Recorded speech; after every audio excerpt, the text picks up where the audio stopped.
Hi guys, and welcome back to the channel. Welcome back to Jet and Airways.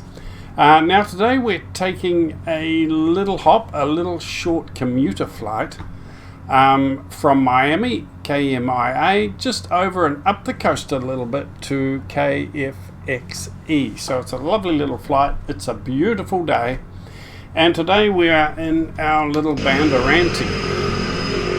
Well, that's a bit loud.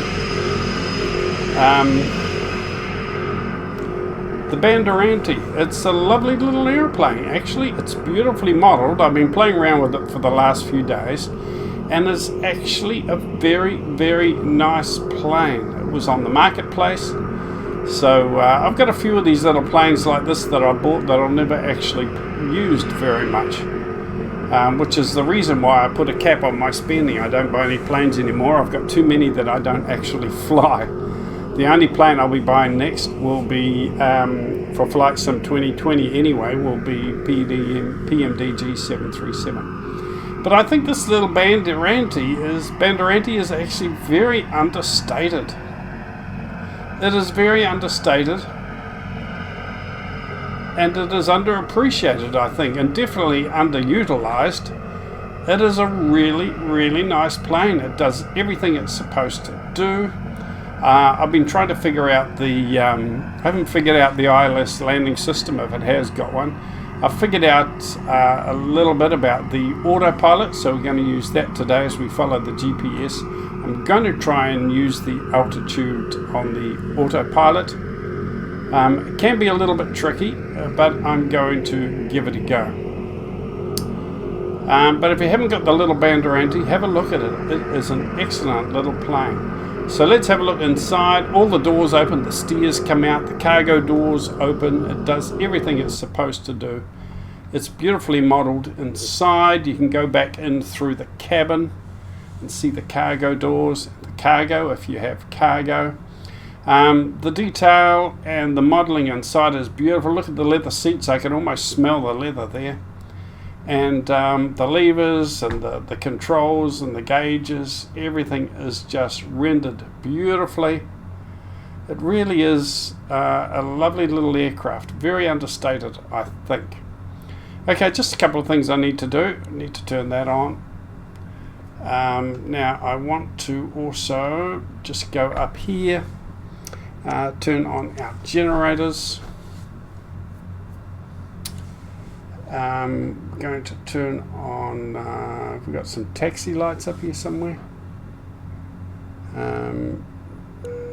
No smoking, seat belts, navigation lights, anti-collision lights are on. Can't see anything that actually says taxi lights. But there we go. We got some lights on. That's the main thing. We got some lights on.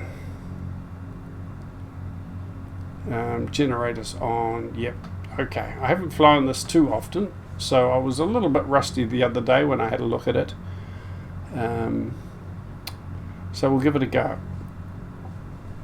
Right, we are ready for pushback. I don't know if we're going to get any pushback here, but let's try. We got ITS, but no pushback, is there? Okay. Shift P always starts the pushback if you need it. And Shift P will always stop the pushback if you need to stop it. I don't think there's any tractor there though. No, it is one of those miracle little pushbacks.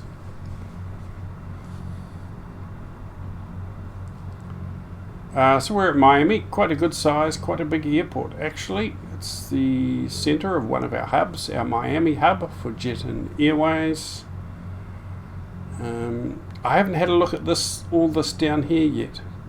I haven't got into all that, programming the flight plan and everything into there. I haven't got my head around that yet, but I may have a look at it very soon. Okay, Shift P will stop our pushback. And I think we're going to taxi off down that way and head out of Miami. Let's just check our Our flaps, we got our flaps down. We'll bring our flaps down to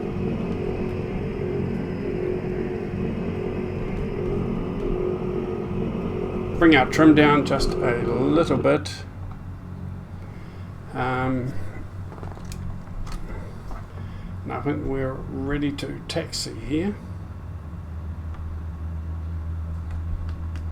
Use my rudders to steer the plane. The cockpit is really gorgeous, really, really beautiful.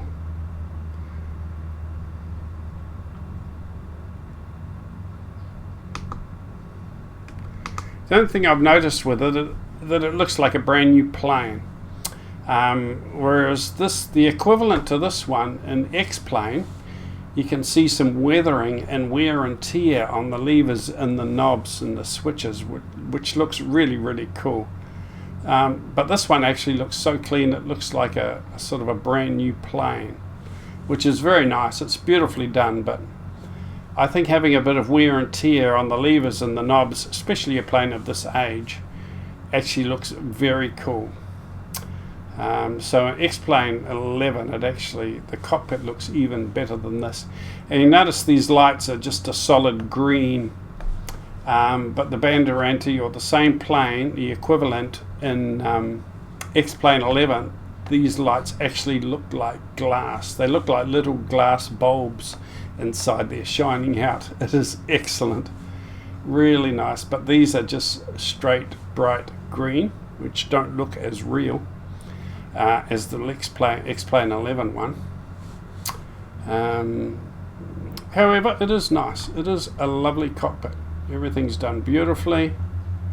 All the seats, the cabins, the overhead panel.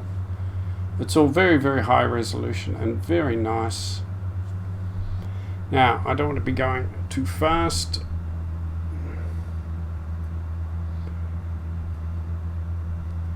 So we're going to taxi down here to this runway. There's a taxiway here somewhere.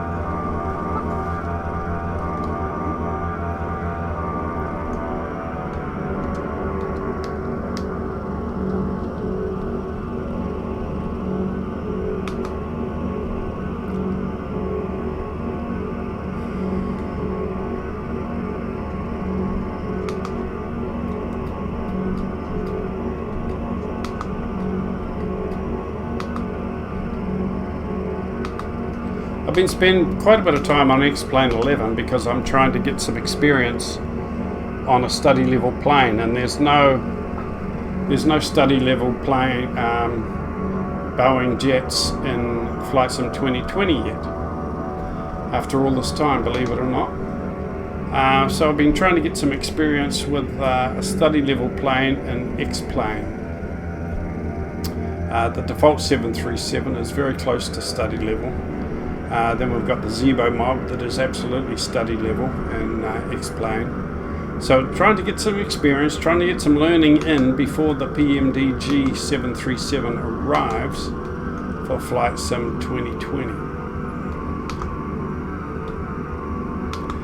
But I'm really starting to love X-Plane, to be honest. When it comes to civil aviation, or just very small planes like this, doing short trips, low altitude short trips, where you can see all the scenery, all the details, and all the eye candy, Flight Simulator 2020 wins that competition hands down. It just does everything so well. But my feeling is, if you're going to fly the jets, high altitude jets, passenger jets, X-Plane does that a lot better. The planes seem to be, well, there's a bigger selection of planes on the market. They're more study level. A lot of the things about the sim are actually more realistic as opposed to Flight Sim 2020. But definitely 2020 wins for eye candy if you're doing short, low level flying and you just want to look around and enjoy the scenery. Then Flight Sim 2020. But I feel when I do my jet services, my medium to long range services, when we're up at least sort of 20, 30,000 feet, even 10,000 feet, X-plane seems to do it better as far as those big jets go. Okay, so I think we are ready for departure. We just checked that our flight plan is in here. Can we see a bit of a flight plan here? There it is. Just a short little flight plan. We're heading off and up and over towards the coast, and then on up to our destination. Okay, so let's feed her the fat. Take off the brakes. It is a challenge to keep this bird straight. I don't know what it is. I don't know if that's just a natural phenomenon with these planes. It certainly is a bit of a job to keep it straight. I don't think it should be like this, really. I don't think it should be.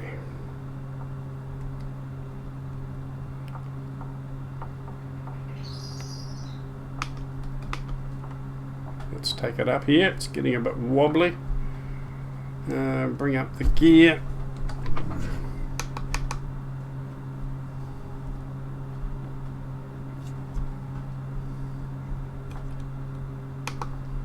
See, it really wants to swing round to the right.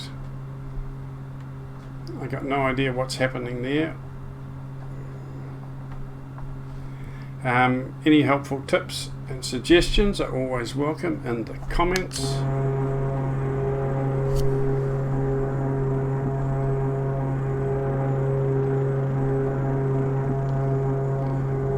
Okay, bring up our flaps.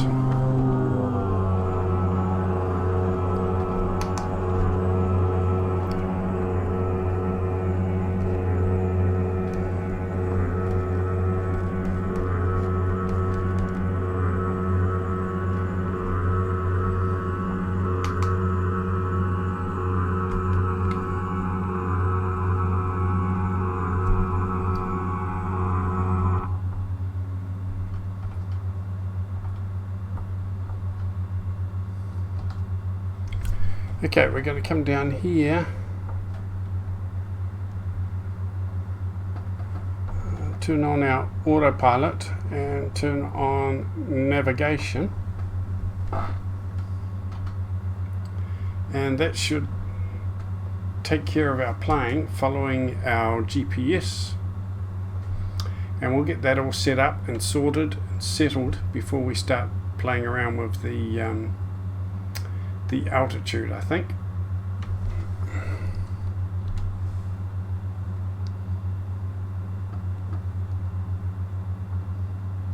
Looks to me like we're heading away from our course and not towards it. That is not good.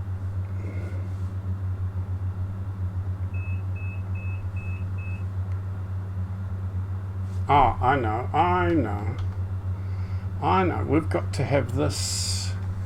We've got to have this set to GPS. Now it looks like it is set to GPS. I don't know why. Let's click it through again to GPS. This one is set on GPS. It should actually be okay. Let's see if it works now.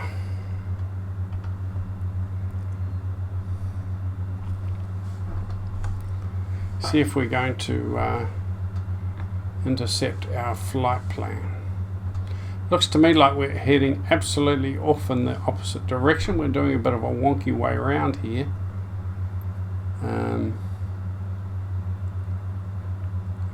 So something's not working right at all.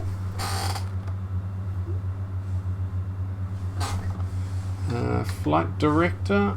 Is flight director turned on?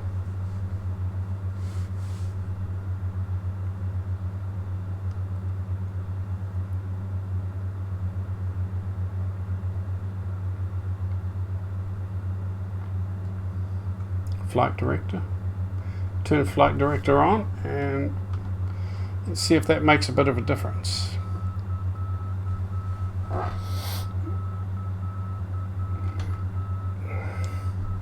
Okay, flaps up.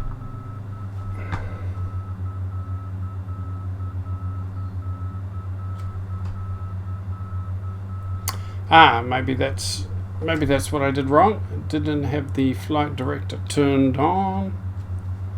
Stupid boy. Okay, we should be on course now. Let's have a look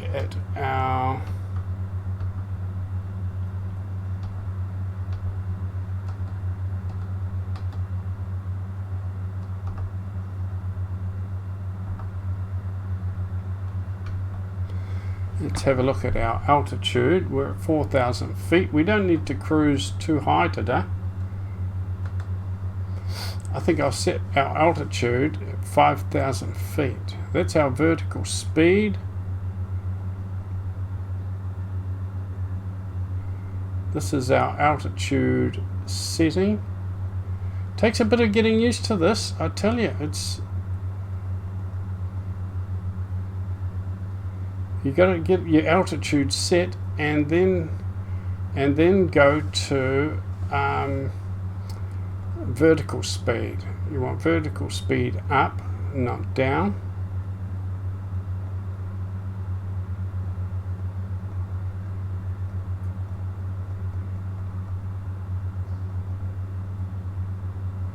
It is tricky to get the hang of that, to be fair. Quite tricky. Okay, so we're heading towards our GPS, our course.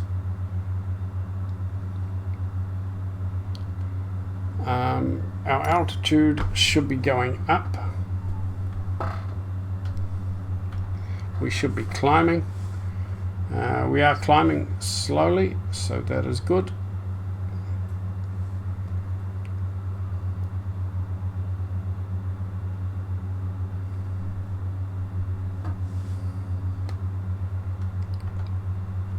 Yeah, I've still got a bit of playing around and work to do on this plane to really get the hang of it, to get to know all the systems. There are a lot of things I haven't learned yet. I've just been playing around with the basics today and yesterday so that I can fly from A to B and just get the basics of the autopilot going, really, which is to navigation mode and altitude.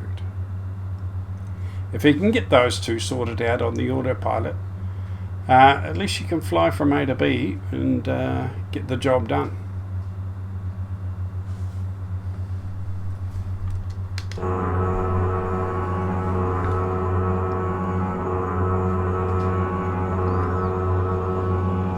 Lovely clear day. We're getting some beautiful views. Heading over towards the coast and then up a little bit towards Hollywood, Lauderdale there. Not very far to go. In fact, we can probably come down a bit. Can probably come down a little bit in our altitude, I would say.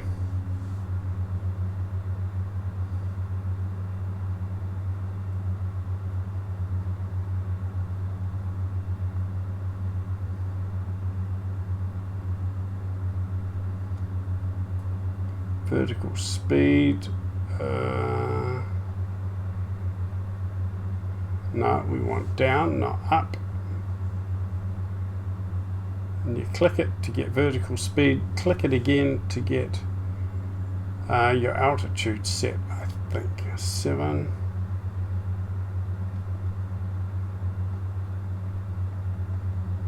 Uh, 2,000, let's try this, 2,500 feet. And our vertical speed, we set at 1,400. Engage. Let's try that and see if that works.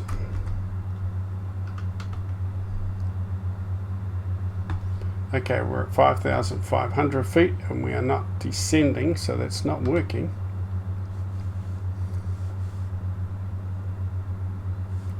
Um, 1,000, okay. Let's see if that works.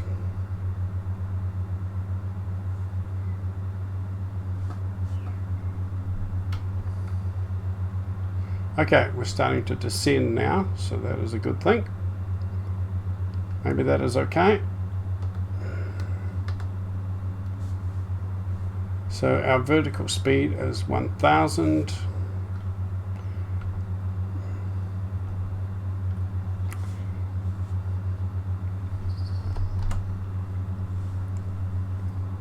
Bit of fiddly sort of playing around with that, but once you get the hang of it and you've got it all under your belt, well, you know, like everything, it becomes easier. But this is a really good plane for my virtual airline, just for a little feeder regional flights. It's quite small, but I think it takes about 12 passengers, 12 passengers, something like that. So for a very little short feeder flight, it is just brilliant actually. You can open up this little window here.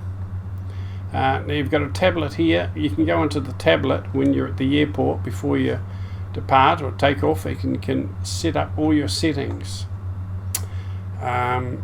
Engine covers when you're parked up, pilot covers, tail rod, wheel chocks in place, the main door, the cargo door. You can open everything on this tablet, which is very cool.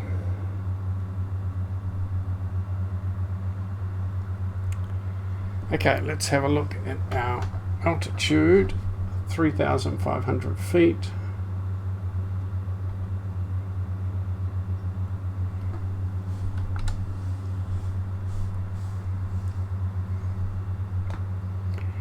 Really out of practice when it comes to flying this, guys. So it may be a little bit floaty, it may be a little bit bumpy, it may not be anything at all. So just hold on to your lug nuts and hope for the best, okay? Because I haven't had not much, if any. Well, I've had a couple of landings, that's about it. So a little bit of practice, but bugger all. So no promises that this will be a butter landing or even a peanut butter landing with a few lumps.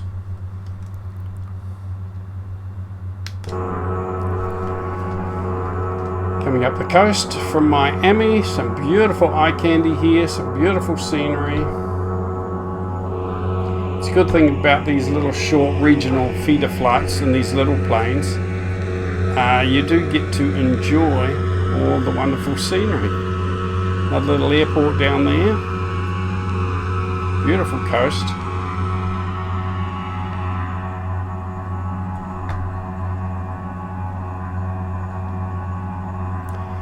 There's our airport up there.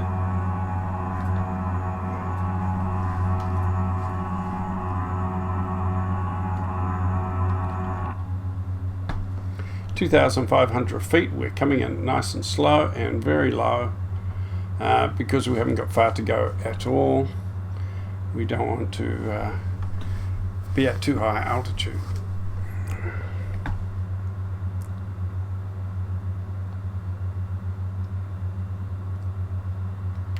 I've got about 4 or 5 small planes like this parked up. Well, at least 3 or 4 that I've actually bought from the marketplace and never ever use. And I kind of wish I didn't buy them, but you know, they come available on the marketplace and you get all excited and think, oh, another passenger jet, another little passenger plane. I'll buy it and have a look at it. And at the time you feel very excited, you spend the money and get it, but then you end up going back and just flying your favorite planes, and you end up with a whole hangar full of planes that you never actually fly. So I'll put an end to that habit now. I don't buy any more planes. Okay, we've just made a turn there, so we must be heading in towards our final approach. Let's have a look.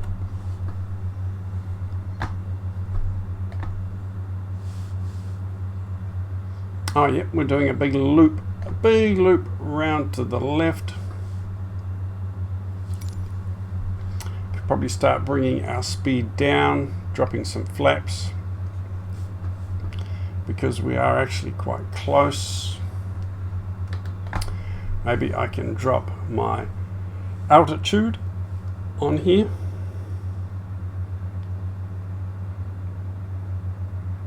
$1,300.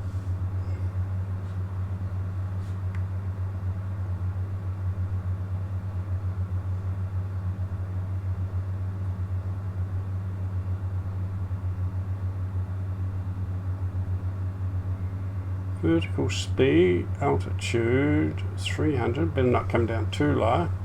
Push the wrong button there, we get in trouble, don't we? Really is quite tricky, this. Really is quite tricky. Okay, another little turn to the left. Must be able to see. Is that our airport down there? Gee. We're a long way off our target.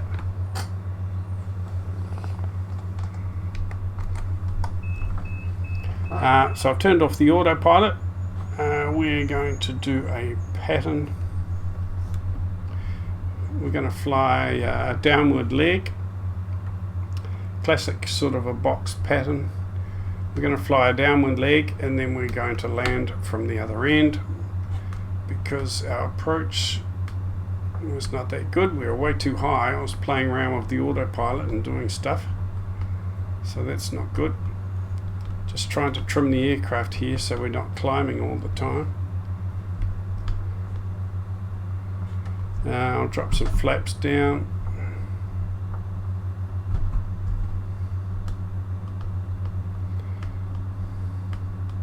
That's definitely our runway there.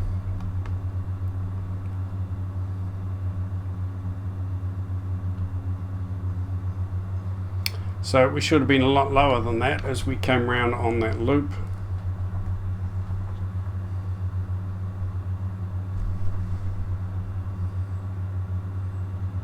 Here's our runway. So we'll do a downward leg and then we'll come across and do a final approach.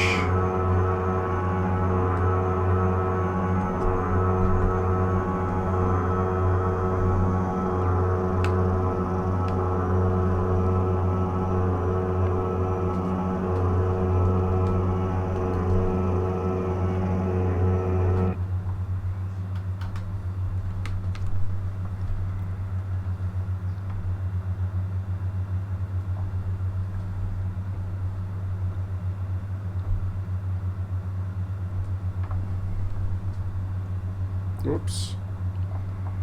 Bit of getting used to with this plane, I tell you.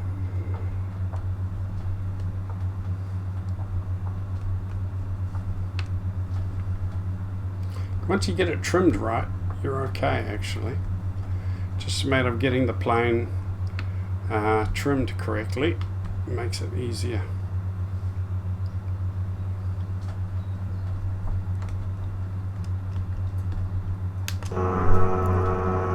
Wow, where's that airport?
Not a very good approach, but you know, need a bit of practice with this plane.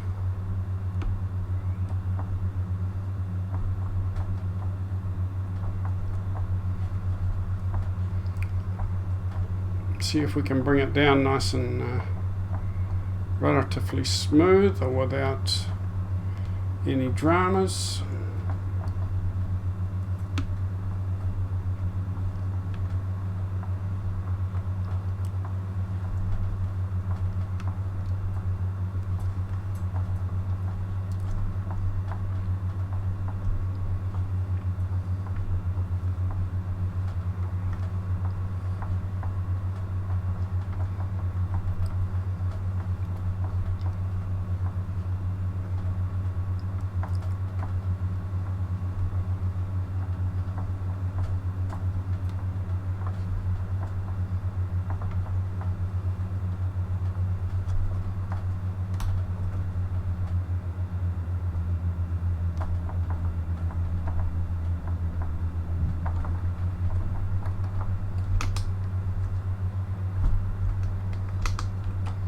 Try to keep it in the middle of the runway here. Bit wobbly,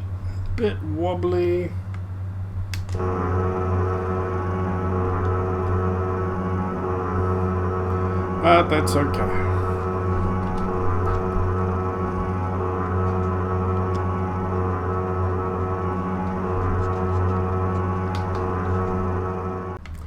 Okay, so here we are. We're coming over to where we're going to park and disembark. We're in the right place now. I actually turned off the runway in the wrong place, so I had to just cut back, do a U-ey and cut back in this in the opposite direction.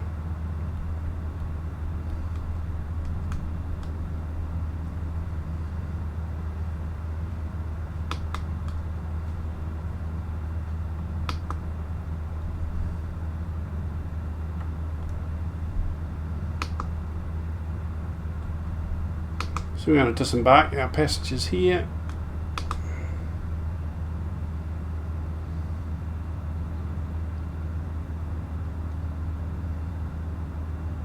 Very small airport, not much here in the way of facilities, but it looks okay.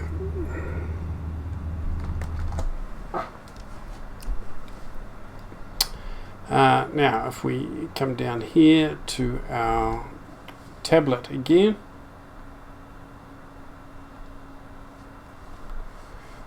put in our wheel chocks, our cones, our tail rod, we'll open our main door, our cargo door,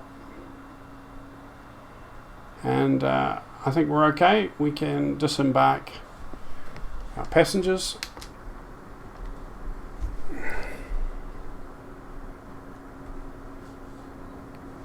Here we go.